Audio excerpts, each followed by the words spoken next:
नमस्कार साथियों। और कैसे हो, क्या हाल चाल है आप सभी के? सब बढ़िया चल रहा है ना? तैयारी ठीक चल रही है? तो रेशियो एंड प्रोपोर्शन की आज की इस क्लास में आप सभी का स्वागत है। तो आज की इस क्लास में हम इस चैप्टर की कुछ और टाइप्स के बारे में बात करने वाले हैं। तो क्लास शुरू करने से पहले अगर आप इस चैनल पर नए हैं तो भाई सब्सक्राइब कर लो, ताकि जो भी क्लास है उसका नोटिफिकेशन आप तक पहुंचता रहे। इसके अलावा अगर वीडियो पसंद आता है तो भाई लाइक भी करना है और शेयर कीजिएगा भाई मेरे एफर्ट्स को, ताकि मुझे एक मोटिवेशन मिले और मैं आप लोगों के लिए इसी तरह से क्लास बनाता रहूं।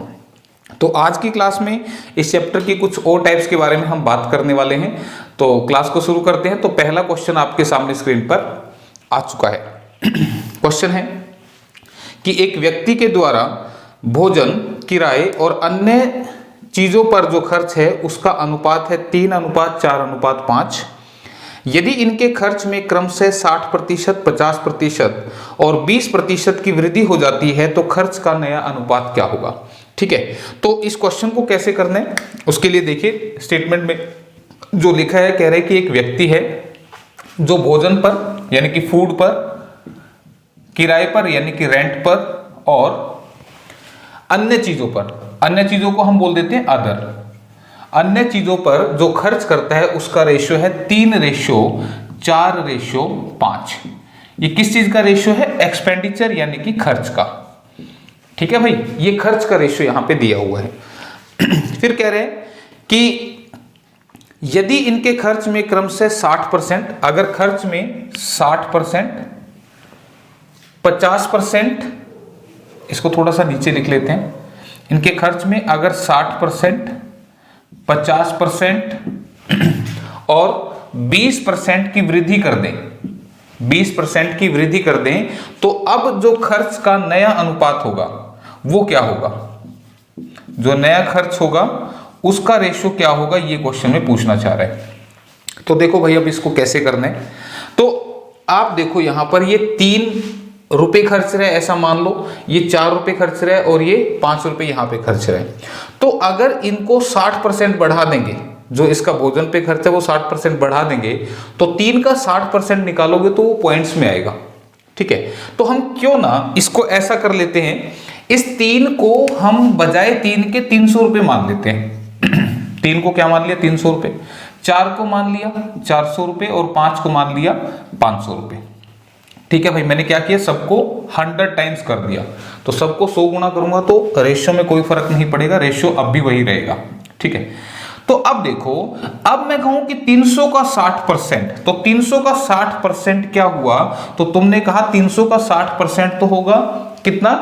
180। अब ऐसे कैसे कैलकुलेट किया मैंने? तुम इसको ऐसे कहोगे, तुम कहोगे 300 का 60%, या तो यही लिख देता हूं यार, सिखाना है ना।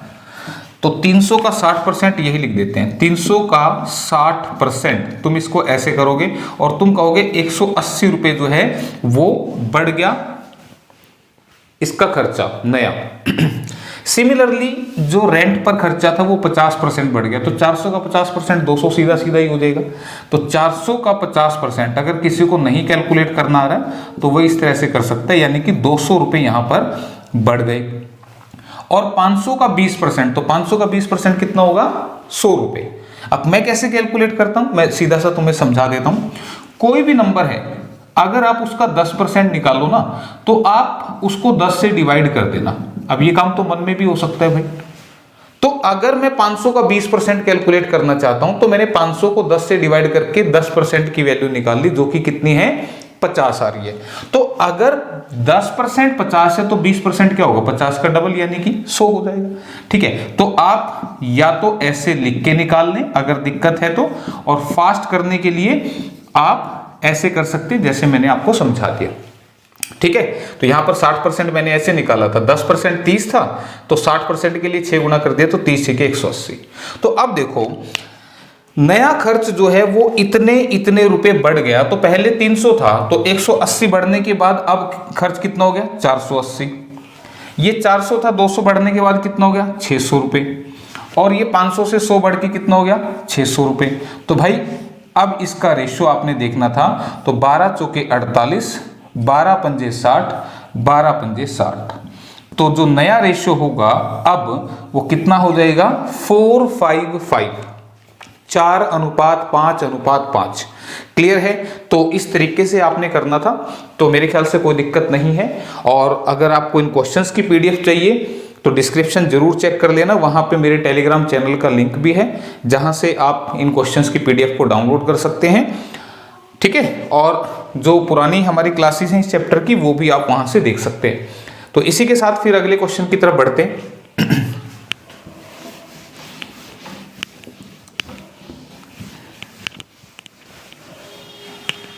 हाँ जी, क्या है क्वेश्चन?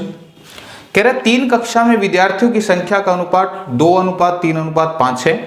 प्रत्येक कक्षा में 40 विद्यार्थी बढ़ जाते हैं तो इनका अनुपात 4:5:7 हो जाता है। तो विद्यार्थियों की प्रारंभिक संख्या यानी कि इनिशियल कितने थे विद्यार्थी वो पूछ रहे हैं। तो मुझे बताओ रेशियो क्या था? 2, 3, 5।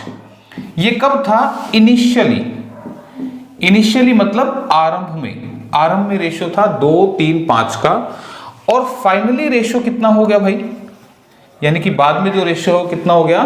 4:5:7, 4:5:7। ठीक है भाई? तो मुझे बताओ यहां 2 से 4 रेशियो बढ़ रहा है, यहां 3 से 5 हो रहा है, यहां 5 से 7 हो रहा है। तो मैं कहूंगा कि रेशियो में कितना इंक्रीज हो रहा है? तो तुम कहोगे रेशियो में यहां पे 2 का इंक्रीज है, यहां भी 2 का इंक्रीज है और यहां भी 2 का इंक्रीज है। ध्यान रखना सेम वैल्यू से इंक्रीज है।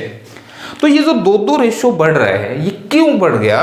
क्योंकि हर क्लास में 40 विद्यार्थी बढ़ गए। तो जैसे ही 40 विद्यार्थी बढ़ेंगे तो जाहिर सी बात है इस रेशियो की वैल्यू में चेंज आएगा, है ना? तो ये जो 2 रेशियो बढ़ रहा है ये किसकी वजह से बढ़ रहा है? 40 स्टूडेंट्स की वजह से। क्योंकि हर क्लास में, इस क्लास में भी 40 ऐड हुए, इसमें भी और इसमें भी।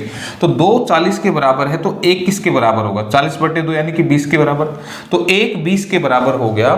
तो पूछ रहा था प्रारंभ में विद्यार्थियों की संख्या। तो शुरुआत में तो जो रेशियो था वो ये था, यानी कि इस क्लास में 2 स्टूडेंट थे, इसमें 3 थे, इसमें 5 थे। तो 5 3 8 और 2 10, शुरुआत में तो 10 ही थे। तो 1 अगर 20 के बराबर है तो 10 किसके बराबर हो जाएगा? 200 स्टूडेंट्स के बराबर। यही पूछ रहा था भाई, शुरुआत में कुल कितने विद्यार्थी थे? तो जवाब होगा 200। ठीक है? तो ध्यान रखना यहाँ सेम वैल्यू से चेंज होगा। किसकी वजह से हो रहा है? हर क्लास में 40 स्टूडेंट बढ़ने से। तो 2 की वैल्यू 40, 1 की वैल्यू 20 और 10 की वैल्यू 200। तो आप ये नहीं कि इसकी वैल्यू 1 की वैल्यू 20 है तो 20 दूनी 40 ही हो गया, 20 तिया 60 ही हो गया, 20 पंजे 100 हो गया। हर एक को अलग अलग निकालने की जरूरत नहीं है। आप टोटल रेशियो की वैल्यू को इकट्ठा कैलकुलेट करें, क्योंकि शुरुआत में टोटल स्टूडेंट्स पूछे जा रहे थे। ठीक है? तो 5 इसमें, 3 इसमें, 2 इसमें, तो 10 की वैल्यू निकालनी है। क्लियर? इसी के साथ अगले क्वेश्चन की तरफ बढ़ते हैं भाई। नेक्स्ट क्वेश्चन देखिए। हाँ जी, क्या है भाई नेक्स्ट?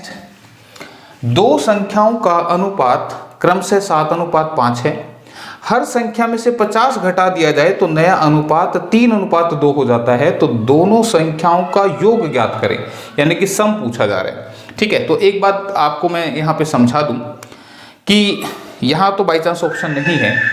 अगर ऑप्शन होते तो दोनों संख्याओं का योग पूछ रहा है, तो इनिशियल हमारी संख्या 7:5 में है, यानी कि 7 और 5 टोटल 12 जो है ये दोनों संख्याओं का सम बनेगा।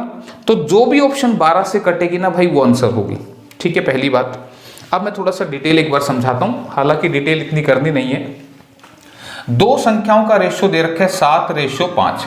तो रेशियो एग्जैक्ट वैल्यू नहीं होती, तो हमने इसको पहली संख्या को माना 7x और दूसरी संख्या को माना 5x। अगर हर संख्या में से 50 घटा दें, यानी कि पहली संख्या में से भी 50 माइनस कर दें और दूसरी संख्या में से भी 50 माइनस कर दें, तो कह रहा था ये जो रेशियो है अब वो 3:2 में कन्वर्ट हो जाएगा। इनमें से 50-50 निकालने से अब ये रेशियो इसमें कन्वर्ट हो गया। तो आपसे पूछ रहा था दोनों संख्याओं का योग। तो सबसे पहले मुझे x की वैल्यू निकालनी पड़ेगी, तभी मैं नंबर्स बता पाऊंगा।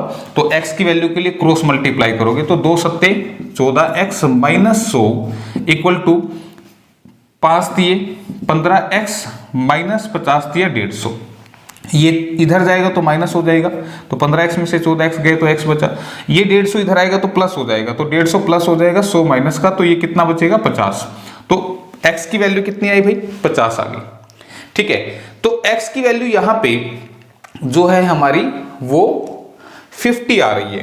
क्लियर है? तो x अगर 50 है तो मुझे बताइए x की वैल्यू को इधर रखूंगा तो ये 50 पंजे 250 बनेगा और ये 50 सत्ते 350 बनेगा। लेकिन उसने कहा दोनों संख्याओं का योग, तो आप डायरेक्टली भी कर सकते थे 7x प्लस 5x यानी कि 12x, और x की वैल्यू हमने 50 निकाल ली तो 12 गुना 50 कितना बनेगा 600। तो 600 जो है वो दोनों संख्याओं का योग है। तो मैंने जब शुरुआत में बात बोली थी मैं यही समझा रहा था कि बाई चांस अगर ऑप्शन भी होते क्वेश्चन में तो आपने क्या करना था, देखो 7x जमा 5x टोटल 12x बन रहा है, तो x की जो भी वैल्यू आई होगी वो 12 से मल्टीप्लाई करके आंसर देगी। तो मैं ये कहना चाह रहा था कि जो भी ऑप्शन आपका 12 से कटता वही आंसर होता, लेकिन अगर सारे ऑप्शन कट रहे थे तो फिर आप ऐसे करके देख सकते हैं। ये तो एक तरीका हो गया, ठीक है, ये एक तरीका है। दूसरा तरीका क्या है जो हम ट्रिकी करेंगे उसे समझना जरूरी है, ठीक है। और ये क्यों समझना जरूरी है? ये इसलिए समझना जरूरी है भाई क्योंकि जिसको आज ये समझ में आएगा उसके लिए एज का चैप्टर चुटकियों में सोल्व हो जाएगा, क्योंकि उसमें यही सब हम करने वाले हैं, ठीक है। तो कैसे? दो संख्याओं का जो रेशियो था इनिशियली, आई फॉर इनिशियली यानी कि आरंभ में, वो कितना था 7:5, और फाइनली वो रेशियो कितना हो गया 3:2, ठीक है। तो अब यहां से मैं ये बात कहना चाहूंगा कि अगर मैं एक प्रैक्टिकल सी बात करूं कि यार अगर मैं 50 रुपए एक बच्चे को दूं और 50 रुपए दूसरे बच्चे को दूं तो क्या दोनों की वैल्यूज जो है वो 50-50 रुपए नहीं बढ़ेगी? तुम कहोगे सर बिल्कुल बढ़ेगी भाई। अगर दोनों को 50-50 रुपए दे रहा हूं तो दोनों की वैल्यू 50-50 रुपए बढ़ जाएगी। तो मैं ये कहना चाह रहा हूं यहां पर कि अगर दोनों संख्याओं में से 50 घटाया है, अगर दोनों संख्याओं में से क्या है 50 घटाया गया है, ठीक है, तो यहां पे दोनों रेशियो का जो डिफरेंस है वो सेम होना चाहिए था। तो 5 में से 2 गया 3, 7 में से 3 गया 4। तो यहां पे मैं क्या कहना चाह रहा हूं कि अगर इसमें से भी 50 घटा दिया, इसमें से भी 50 घटा दिया, तो फिर ये घटने के बाद जो डिफरेंस है वो तो सेम ही रहना चाहिए था। जो घटी वैल्यू है, ये जो वैल्यू हम घटा रहे हैं ये सेम होनी चाहिए। जैसे मैंने कहा अगर मैं 50 रुपए दो स्टूडेंट्स को दे रहा हूं 50-50, तो दोनों के 50-50 बढ़ जाएंगे, और अगर मैं दोनों से 50-50 ले लूं तो दोनों के 50-50 घट जाएंगे। तो मैं कहना चाह रहा था कि ये सेम वैल्यू से घटना या बढ़ना चाहिए था। तो इस क्वेश्चन में घटाए हैं तो सेम वैल्यू से घटना चाहिए था, पर ये तो अलग अलग वैल्यू से घट रहे हैं। तो इसी को हमें सेम करना है, और सेम कैसे होता है ध्यान रखना, जो बात मैं सिखाऊंगा ये सेम कैसे होता है। डिफरेंस 3 और 2 का डिफरेंस कितना है 1, ये तो होगा ऊपर मल्टीप्लाई। 7 और 5 का डिफरेंस कितना होगा 2, ये होगा नीचे मल्टीप्लाई। क्या बात समझ में आई तुम्हें? फिर से सुन लो, 3 और 2 का डिफरेंस, 3 और 2 में कितना अंतर है 1 का, ये ऊपर मल्टीप्लाई होगा। 7 और 5 का कितना अंतर है 2 का, ये नीचे मल्टीप्लाई होगा। तो ऊपर वाला रेशियो बन गया 7:5, नीचे वाला रेशियो बन गया 6:4। बात आई समझ में कि नहीं आई? अब देखो, अब मैं तुम्हें फिर से वो चीज दिखाऊं कि ये नंबर 5 से 4 हो गया, कितना कम हुआ 1। ये 7 से 6 हो गया, कितना कम हुआ 1। तो भाई ये एक एक कम क्यों हो रहे हैं? ये दोनों एक एक कम क्यों हो रहे हैं? क्योंकि दोनों नंबर में से 50-50 घटा दिया गया है। तो अगर सेम वैल्यू घटेगी तो फिर दोनों सेम वैल्यू से कम होंगे ना। बात आई समझ में? और अगर दोनों में ऐड कर देते तो फिर सेम वैल्यू से फिर ये बढ़ने चाहिए थे। तो याद रखना, घटाने वाली बात है तो ये कम होता दिखेगा, अगर दोनों में 50-50 बढ़ता तो फिर ये बढ़ता दिखता। डिफरेंस आपने सेम करना है, ये मेन पॉइंट है। और आपको बता दूं मैं एज के लिए क्यों बोल रहा था, क्योंकि एज भी एक ऐसा फैक्टर है जो सेम वैल्यू से बढ़ती और घटती है। आज से 3 साल बाद क्या होगा, मेरी एज भी 3 साल बढ़ेगी और आपकी एज भी 3 साल बढ़ेगी। आज से 2 साल पहले क्या था, मेरी एज भी 2 साल कम थी और आपकी एज भी 2 साल कम थी। तो ये सेम जो नंबर है ये हमने करना था, वो हो गया। तो अब देखो, ये 1 का जो डिफरेंस है यही किसकी वजह से पैदा हुआ, 50 घटाने की वजह से। तो 1 की वैल्यू 50 है तो उसने कहा संख्याओं का योग। तो पहली संख्या अब यहां से नहीं लेनी, अब यहां से, हालांकि सेम ही लिखी हुई है लेकिन जो यहां से बनेगी ना वो लेनी है। ये बात याद रखना भाई, कभी तुम फिर से यहां से ले लो, ठीक है। तो अब जो संख्या है वो पहली संख्या हमारी 7 है, दूसरी 5 है, तो दोनों संख्याओं का योग कितना बनेगा 12। तो सम ही पूछ रहा था, तो 12 गुणा 50 आंसर कितना बनेगा 600। ठीक है, तो दो मेथड मैंने तुम्हें यहां बता दिए, दोनों तरीके आने चाहिए। एग्जाम के लिए ये करना है, समझाने के लिए मैंने कहीं किताब में पढ़ोगे तो ऐसा भी लिखा हो सकता है, ठीक है, तो इसलिए ये ध्यान रखना। तो इसी के साथ फिर अगला क्वेश्चन, और ये वो टाइप्स हैं जो एग्जाम में आती हैं, ठीक है भाई।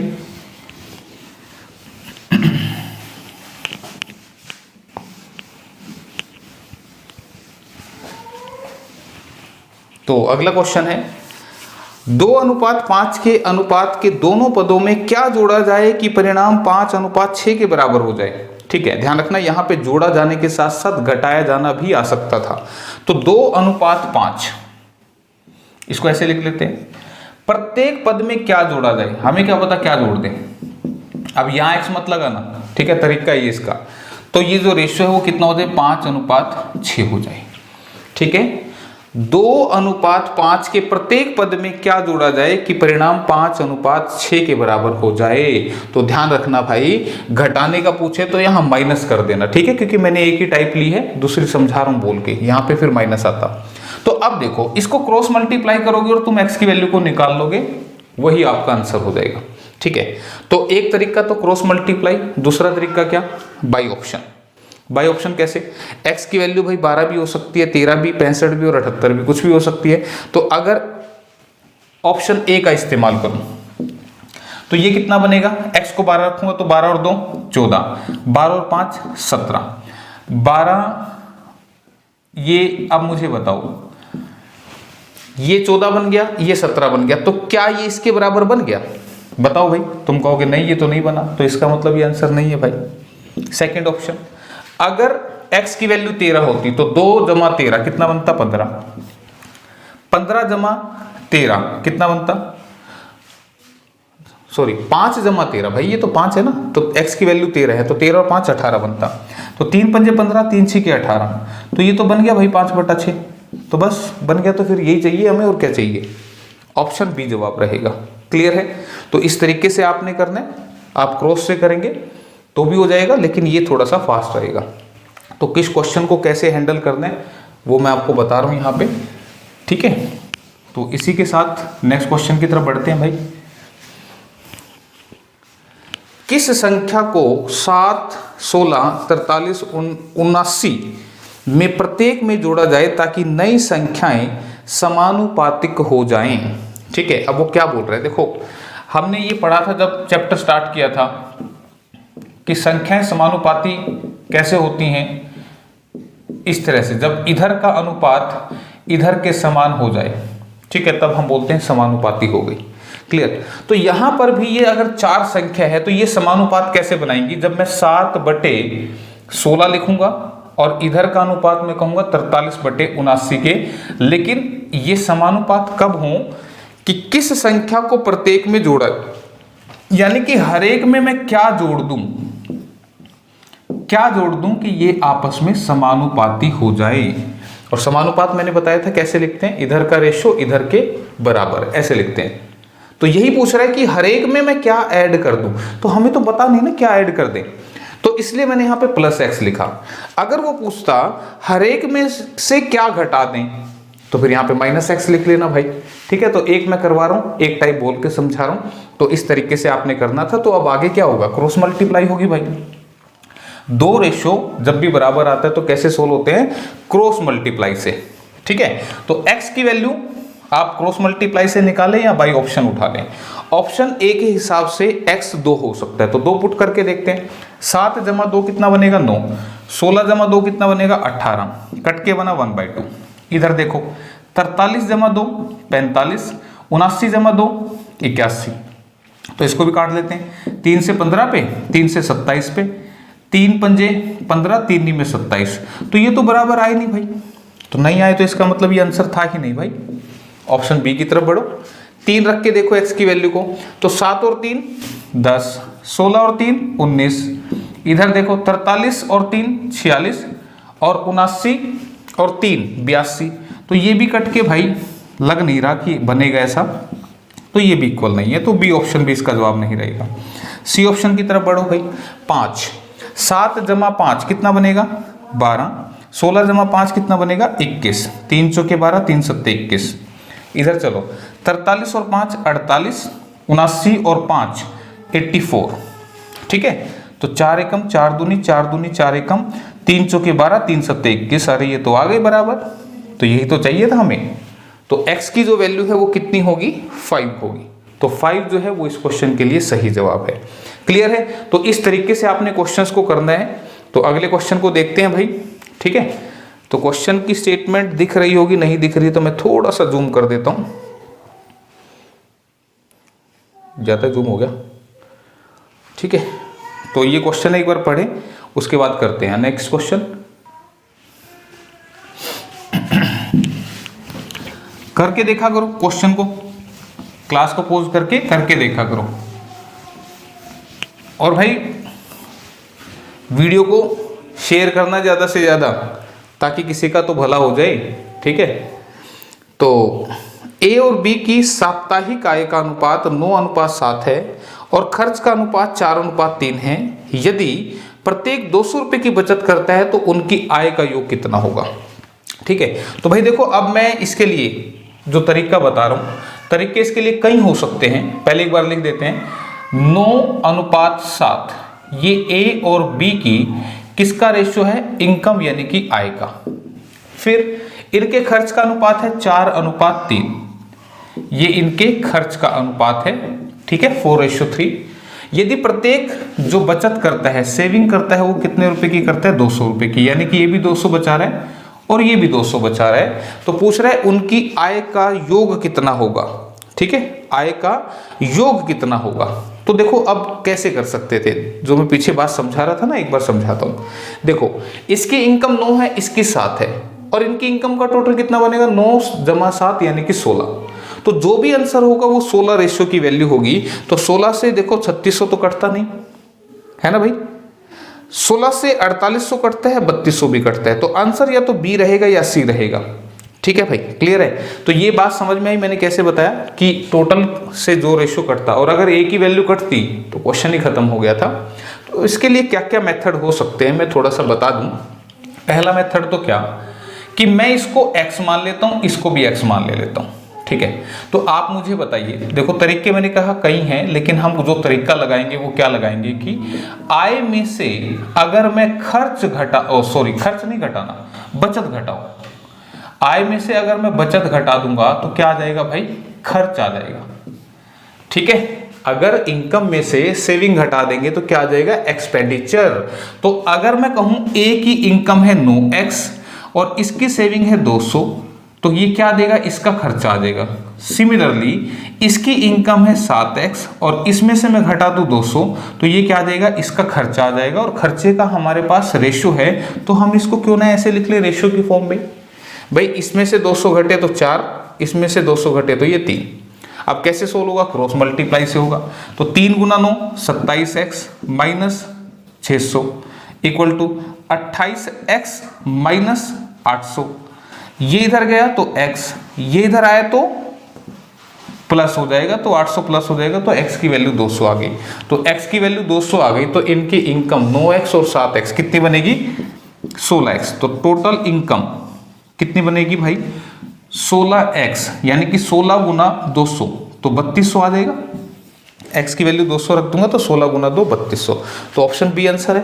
मैंने पहले ही बताया था कि इनमें से ही कोई आंसर होगा। तो ये तो भाई पूरा लंबे वाला मेथड हो गया। अब शॉर्ट वाला मेथड कैसे है, अब शॉर्ट वाला मेथड भी यही है, बस इसको लिखने का अंदाज बदलेंगे, ठीक है। इसलिए मैंने पहले डिटेल समझाया। अब अंदाज कैसे बदलेंगे, ध्यान दो, मैंने x हटा दिया सबसे पहले। अब अंदाज बदल के दिखाते हैं कैसे। इसकी गुणा यहां करना, 3 × 9, 3 × 9 कितना बनेगा, 27, ठीक है भाई।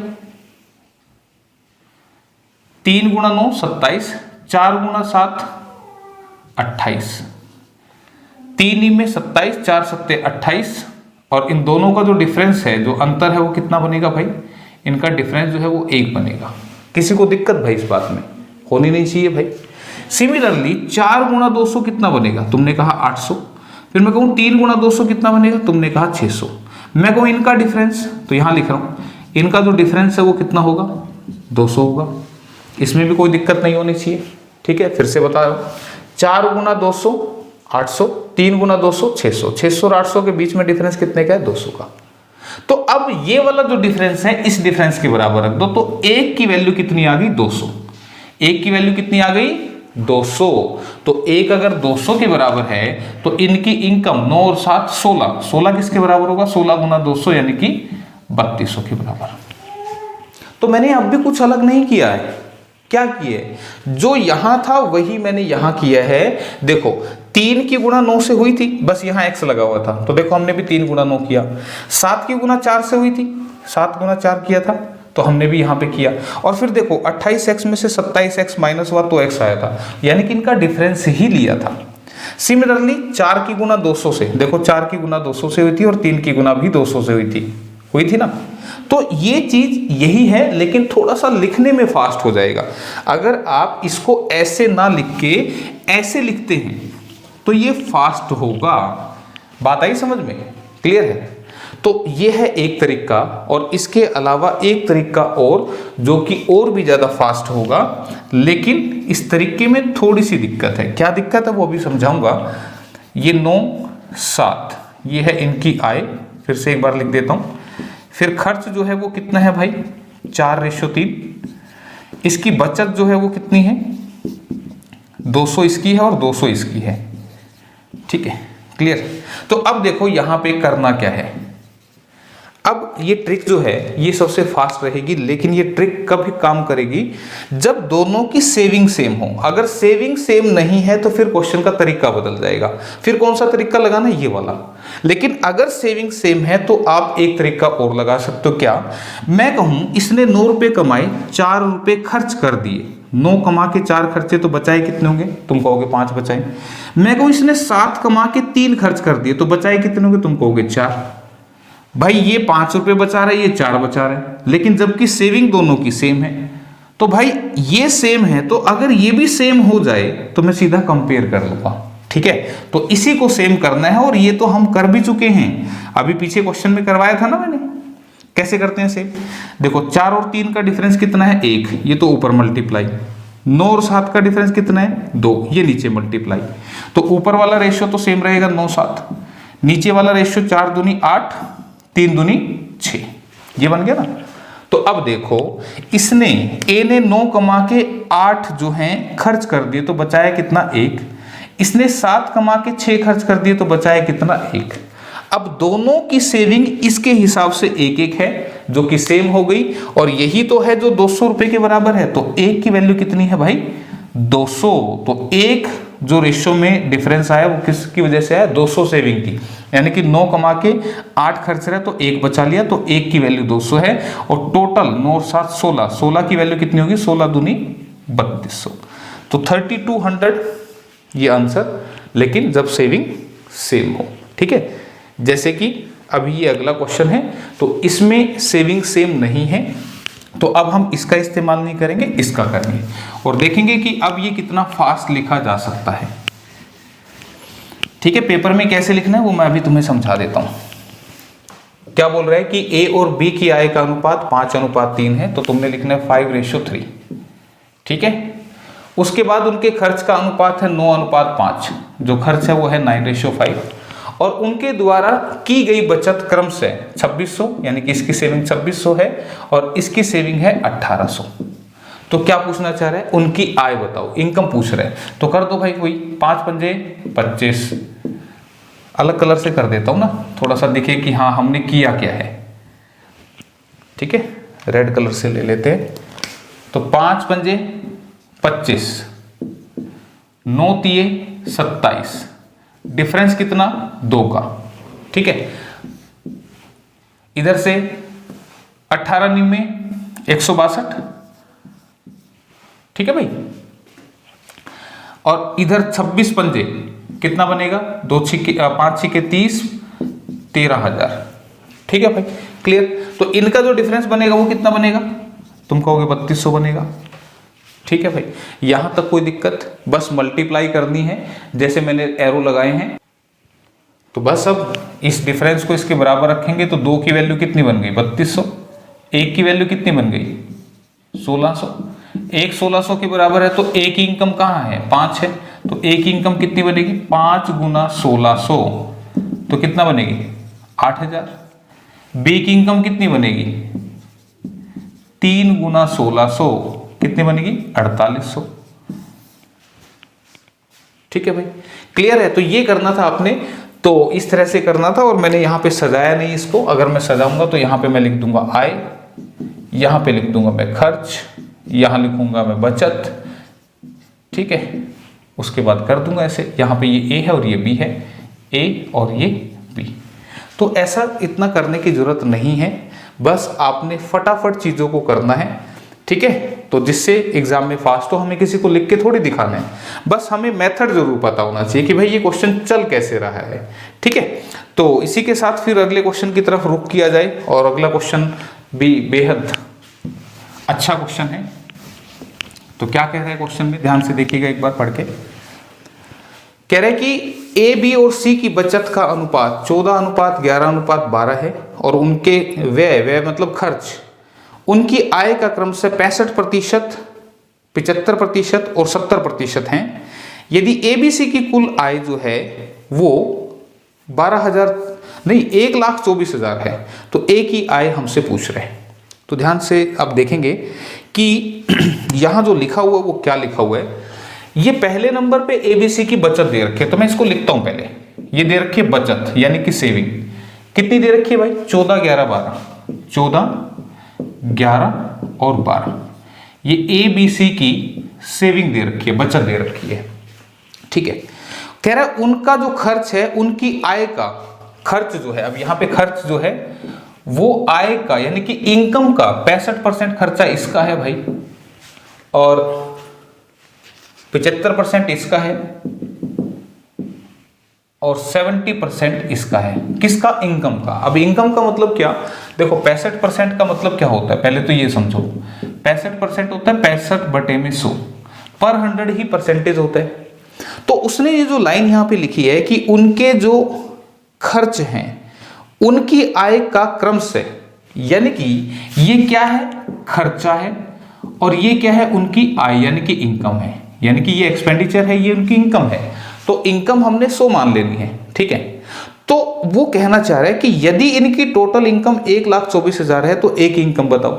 तो भाई अगर मुझे ए की इनकम बतानी है तो मुझे इनकी इनकम का रेशो चाहिएगा सबसे पहले, तो रेशो बनाएंगे। अब रेशो बनेगा कैसे, अब देखो यहां पे दिया क्या हुआ है, ये खर्चा दे रखा है। तो अगर मैं तुमसे कहूं कि एक आदमी 100 रुपए कमाता है और उसमें से 65 रुपए खर्च करता है, अगर 100 कमाता है 65 खर्च करता है, तो उसने बचाए कितने होंगे, तो तुम कहोगे उसने बचाए तो फिर 35 होंगे।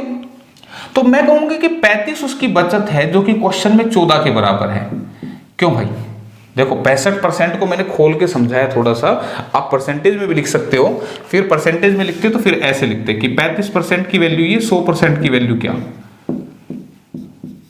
ठीक है, तो मैंने परसेंटेज यूं नहीं लगाया कि कई बार है ना किसी को अच्छा नहीं लगता परसेंटेज, तो इसलिए मैंने इसको खोल के समझाया कि 65% होता है 65/100। तो अगर एक आदमी 100 रुपए कमा के 65 रुपए खर्च कर देगा तो फिर वो बचाएगा कितने, बचत कितनी होगी। तो तुमने कहा बचत हुई 35, तो परसेंटेज में लिखो या डायरेक्ट लिखो, तुमने कहा बचत हुई 35, तो ये बचत जो है ये तो फिर इसके बराबर हुई, यानी कि 35 की वैल्यू 14 रेशो है, तो फिर 100 की वैल्यू क्या होगी, तो तुमने कहा 14/35 गुना में 100। तो इसको काटूंगा तो 7 दूनी 14, 7 पंजे 35, 5 से काटा और ये बन गया 40। ये क्या आ गई, ये इनकम आ गई, किसकी आ गई, ए की। ऐसा क्यों, अरे भाई 100 ही तो मैंने इनकम मानी है ना, तो 100 की वैल्यू 40 आ गई, यानी कि इस रेशो से मैं इनकम का रेशो निकालूंगा। ठीक है, सिमिलरली फिर से देखते हैं, अब इसकी बात करते हैं। अब देखो फटाफट लिखेंगे, अगर बी का खर्चा 75% है, यानी कि उसने 100 में से 75 खर्च दिए, तो फिर बचाए कितने होंगे, 25 बचाए होंगे। तो इसका मतलब 25 की वैल्यू 11 है, तो 100 की वैल्यू निकालनी है। तो तुमने क्या करना है, 11/25 गुणा में 100 लिख देना है। हो गया फास्ट। नहीं तो तुम ऐसे लिखना, फिर नहीं तो फिर ऐसे लिखना, किसी को ये नहीं समझ में आया तो तुम कहोगे 75 खर्चा है तो 25 बचाया है, तो 25 की वैल्यू 11, 100 की वैल्यू क्या, तो फिर ऐसे लिखना पड़ेगा। तो सीधा ही लिखो ना यार, ये ऊपर लिखना, 75 खर्च दिए तो बचे हैं वो नीचे लिखना, और इंटू में 100 लिख देना। तो 25 100 के 100, तो ये बन गया कितना, 44। सिमिलरली इसकी बात करते हैं, अरे भाई 70% खर्च दिया, यानी कि 100 में से 70 खर्च दिए, तो बचाए कितने 30, तो लिखना 30 की वैल्यू 12, 100 की वैल्यू क्या, तो सीधा लिखो 12/30 गुणा में 100। ठीक है, एक मैंने डिटेल से लिख दिया भाई, फिर भी किसी को दिक्कत नहीं होनी चाहिए। अब तो यहां से मुझे मिल गया इनकम का क्या रेशो, 40, 44 और 40, इसका रेशो काटूंगा तो कितना बनेगा, 4 धाया 4 से 11 पे और 4 से 10 पे, ये आ गया इनकम का रेशो आ गया किसकी, एबीसी का। तो बस अगर इनकम का रेशो पता लग गया तो भाई 1,24,000 बांटने में क्या दिक्कत है, बांट देते हैं। इस 1,24,000 में से 10 हिस्से ये लेगा, 11 ये लेगा और 10 ये लेगा, तो यानी कि 31 हिस्सों में अगर मैं 1,24,000 को बांट देता हूं तो 31 से काटूंगा तो 4,000 पे ये कटेगा, तो मल्टीप्लाई कर दो 4,000 से, यानी कि 40,000 रुपये जो है वो ए की इनकम है। ऑप्शन सी में लिखा हुआ है। ठीक है, तो इस तरीके से करना था, अलग टाइप का था, तो इसलिए मैंने इसको ले लिया, इंक्लूड कर लिया। ठीक है, इसी के साथ फिर अगला क्वेश्चन भी आ गया। तो ये ध्यान रखना किस तरह से लिखा है, एक लिखा है बाकी को डायरेक्ट किया है। ठीक है,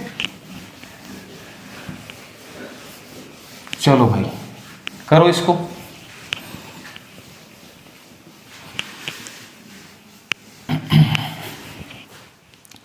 ए, बी और सी की आय का अनुपात 3:7:4 है और उनके खर्च का अनुपात 4:3:5 है। यदि ए अपनी 24,000 रुपये में से 3,000 रुपये बचाता है तो सी की बचत क्या होगी।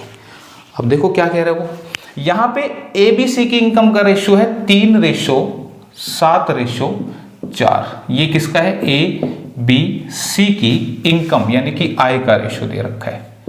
ठीक है भाई, उसके बाद क्या कह रहे हैं, इनके जो खर्च का रेशियो है वो 4:3:5 है।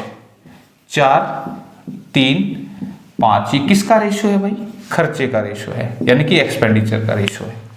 फिर क्या कह रहा है, ए अपनी 24,000 की आय में से, अब ए की इनकम तो बता रहे भाई वो कह रहा है ए जो है वो इसके हिसाब से तो देखो 3 कमा रहे हैं, इसके हिसाब से 7 कमा रहे हैं, इसके हिसाब से ये 4 कमा रहे हैं, यानी कि इसकी इनकम 3 है, इसकी 7 है, इसकी 4 है।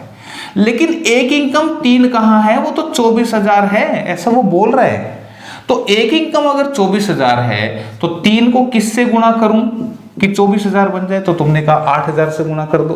तो भाई ए की इनकम से देखो हमें इनकी भी इनकम पता लग जाएगी, यानी कि इसकी है 56,000 और इसकी भी पता लग जाएगी, इसकी है 32,000। तो देखो इस एक रेशियो के गिवन होने से हमने इनकी वैल्यूज को निकाल लिया, यानी कि 3 रेशियो की वैल्यू 24,000 दे रखी थी, तो 3 से 24,000 कैसे बनेगा, जब 8,000 से मल्टीप्लाई करूंगा, तो सभी को 8,000 मल्टीप्लाई करेंगे तो इसकी इनकम बनेगी 32,000।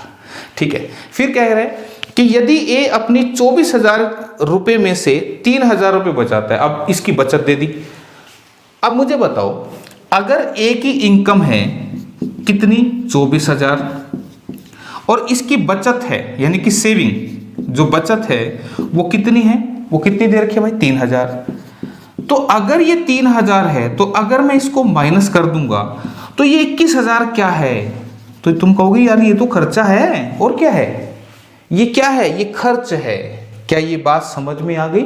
देखो इनकम ए की 24,000 है और इसने इस 24,000 में से 3 रुपए बचा लिए, तो भाई 24 में से 3 बचा लिए तो फिर 21 तो खर्चा कर दिया ना इसने, तो 21 खर्चा जो है वो क्वेश्चन के हिसाब से 4 रेशियो की वैल्यू है भाई। तो 4 की वैल्यू 21,000 है, तो 21,000 को 4 से काटूंगा तो 4 पंजे 20, 4 पंजे 20, 4 दूनी 8, 4 पंजे 20, 5250 आएगा, है भाई, हाँ 5250 आएगा। क्लियर। देखो भाई अगर ऐसे लिखने में दिक्कत है तो तुम ऐसे लिख लेना, 4 की वैल्यू 21,000 है, एक की वैल्यू क्या आएगी 21,000 बटे में 4, तो 4 से काटूंगा तो 4 पंजे 20 बचा 10, 4 दूनी 8 बचा फिर से 4 पंजे 20 और 0। ठीक है, ये मैंने सीधा लिख दिया था, इसको भागे करके लिखता हूं मैं ये भी। ठीक है, तो अगर मुझे यहां से इसका खर्च मिल गया तो 5250 गुणा ये कर दूंगा तो इसका खर्चा आ जाएगा, इसको भी 5250 से कर दूंगा तो इसका खर्चा आ जाएगा। तो बचत पूछ रहा है सी की, तो फिर बीच वाले के लिए पंगे काहे के लिए लो, है ना। तो इसको भी 5250 से गुणा करेंगे तो 5 पंजे 25, 5 दूनी 10 और 2 12, 5 पंजे 25 और 1 26, तो 26,250 ये क्या आ गया भाई, ये क्या आया, आंसर नहीं आया, ये क्या आया, ये आ गई हमारे पास सी की खर्चे की डिटेल। सी का खर्चा है भाई ये, तो उसने तो पूछा था बचत कितनी है, तो सी की बचत हमसे पूछ रहा था, तो सी की कमाई कितनी है, इनकम कितनी है 32,000, सी का खर्चा कितना है 26,250, तो घटा दो भाई, 0, 5, 7, 6 और 5, 11, तो 5750 दिख रहा है कहीं पे, ओ दिख रहा है भाई ऑप्शन बी में आ गया। बस इस तरह से करना था। तो 5750 जो है वो हमारी आ गई सेविंग किसकी, सी की, और यही पूछ रहा था, ठीक है, इसकी पूछे तो निकाल सकते हैं। क्लियर। तो इसी के साथ ये हमारा क्वेश्चन था, और ये हमारा एक और बेहतरीन क्वेश्चन जो कि आज की क्लास का लास्ट भी होगा। और क्या है क्वेश्चन, एक बार आप थोड़ा सा पढ़े हैं, इंग्लिश में पढ़े फिर हिंदी में पढ़ेंगे। आखिरी क्वेश्चन है और ख़तरनाक भी है थोड़ा सा, यहाँ समझना क्वेश्चन को क्या कह रहे हैं।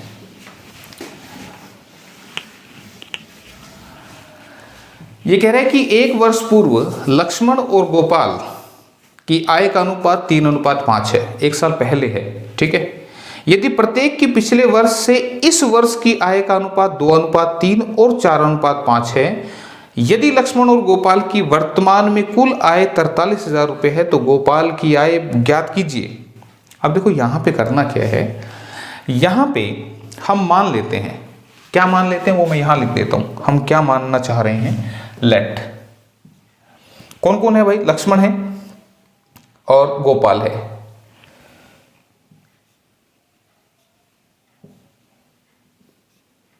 ये लिखा है LLLG, ये क्या है, लास्ट ईयर गोपाल की इनकम,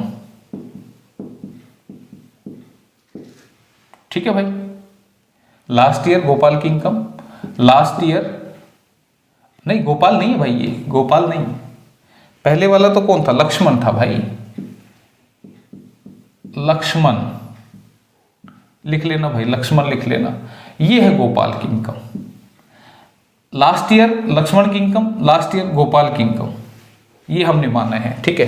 तो अब क्या दे रहे हैं, लास्ट ईयर लक्ष्मण की इनकम का लास्ट ईयर गोपाल की इनकम से जो रेशियो है वो कितना है, दिस इज 3:5। इसका मतलब पिछले साल लक्ष्मण 3 रुपए कमा रहा था और पिछले साल गोपाल जो है वो 5 रुपए कमा रहा था। समझ में आया LLLG क्या लिखा है मैंने यहाँ पे। फिर क्या कह रहे हैं कि यदि प्रत्येक की पिछले साल की और इस वर्ष की, इस वर्ष के लिए हम क्या करेंगे, प्रेजेंट ईयर, ये है प्रेजेंट ईयर लक्ष्मण की, पहले लक्ष्मण है ना, लक्ष्मण की इनकम, और PG प्रेजेंट ईयर गोपाल की इनकम, ठीक है भाई। अब देखो क्या बोल रहे हैं, वो बोल रहे हैं कि लास्ट ईयर लक्ष्मण की और प्रेजेंट ईयर लक्ष्मण की जो इनकम का रेशियो है वो 2:3 है, 2:3 है, और लास्ट ईयर गोपाल की, प्रेजेंट ईयर गोपाल की जो इनकम का रेशियो है वो कितना है, 4:5, ये 4:5 है भाई, ठीक है। यहां तक बात आ रही है समझ में। ये लास्ट ईयर 2 है, प्रेजेंट ईयर में लक्ष्मण की 3 है, लास्ट ईयर गोपाल की 4 है, प्रेजेंट ईयर में गोपाल की 5 है।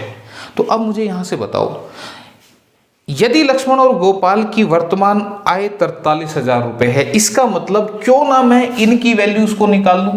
प्रेजेंट ईयर का अगर मेरे पास दोनों की इनकम का रेशियो आ जाएगा तो मैं इस 43,000 को इस रेशियो में डिवाइड कर दूंगा। अब वो आएगा कैसे भाई, अब वो आएगा कैसे भाई, कंपेयर करके आएगा। और कंपेयर किसको करूंगा, पुराने वाले को। देखो LL से कंपेयर होगा और LG से कंपेयर होगा।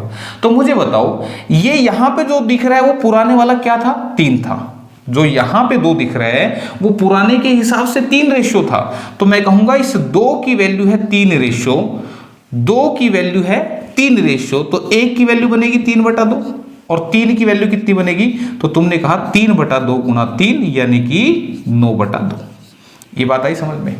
ध्यान रखना, क्या ध्यान रखना, कंपेयर करना है। क्या दिया हुआ है, एल एल यहाँ भी दिया हुआ है, एल एल यहाँ भी दिया हुआ है। तो मैं कहूँगा देखो पुरानी चीज़ों से ना कंपेयर करते हैं। बोला यार पिछले टाइम है ना, देखो आज कैसे करते हो आप चीज़ों को कंपेयर। बोला यार पहले ना पेट्रोल इतने का आया करता था, 60 रुपये लीटर था, 50 रुपये लीटर था, बोला आज 100 रुपये लीटर है। तो कंपेयर पीछे से कर रहे हो ना तुम, तो ऐसे कंपेयर करना है आपने। तो यही बात मैं बोल रहा हूँ कि ये 2:3 के बराबर है, तो फिर ये 3 किसके बराबर होगा। तो तुमने कहा 2 3 के बराबर, तो 1 3/2 के बराबर और 3 9/2 के बराबर। सिमिलरली मुझे बताओ यहाँ पे इसको कंपेयर करूंगा मैं इससे, LG से कंपेयर होगा, तो 4 जो है वो 5 के बराबर था पहले, 4 5 के बराबर था। तो अब सीधा लिख दूं 5 किसके बराबर होगा, 5/4 गुणा में 5। ये एक वाली लाइन में खा जाता हूं बीच में, है ना भाई। 4 5 के बराबर है तो 1 5/4 के बराबर, तो ये वाला 5 किसके बराबर, तो ये तुम कहोगे 25/4 के बराबर। यहां तक बात समझ में आई। तो यहां तक अगर तुम्हें समझ में आ गया तो बस अब आंसर की तरफ रुख करते हैं। तो यहां से मुझे क्या मिल गया, प्रेजेंट ईयर में लक्ष्मण की इनकम, प्रेजेंट ईयर में गोपाल की इनकम का रेशियो विच इज 9/2, रेशियो 25/4, और 2 से कटा 2 पे और क्रॉस मल्टीप्लाई से सोल्व होता है। रेशियो सिखा चुका हूं पहले, तो 2 में 18 और 2 में 18 के बाद ये 25 का 25 ही रहेगा। इसका मतलब प्रेजेंट में लक्ष्मण की इनकम है 18 और प्रेजेंट में गोपाल की इनकम है 25, यानी कि 18 हिस्से ये रखेगा और 25 हिस्से ये रखेगा। ठीक है, तो कितने बन गए 43 हिस्से। तो 43 हिस्सों में 43,000 को बांट दो। देखो 18 और 25 कितने बनेंगे 43। तो 43,000 के 43 हिस्से में अगर करता हूं तो तुम मुझे बताओ एक हिस्से की वैल्यू कितनी आएगी, ये दिखने की जरूरत नहीं थी। तो एक हिस्से की वैल्यू आएगी 1000। तो 1000 के बराबर है। तो क्या पूछ रहा था, गोपाल की पूछी, तो 25,000 बता देना, खत्म हो गया। अब दिख ही नहीं रहा, ये रहा, दिखेगा गाय के लिए नहीं, ऑप्शन सी में लिखा भाई। तो गोपाल की इनकम पूछ रहा था, तो ऐसे क्वेश्चन में आप कंपेयर करके रेशियो निकालेंगे। ठीक है, तो ये एक बेहतरीन क्वेश्चन था आज की क्लास का, और ये आखिरी क्वेश्चन भी था। ठीक है, तो इसी के साथ आज की क्लास को अलविदा करते हैं। अगली क्लास में फिर जो टाइप्स बची हैं कॉइन्स वगैरह की, उनको करेंगे। ठीक है, तो आज के लिए थैंक यू, धन्यवाद, टेक केयर।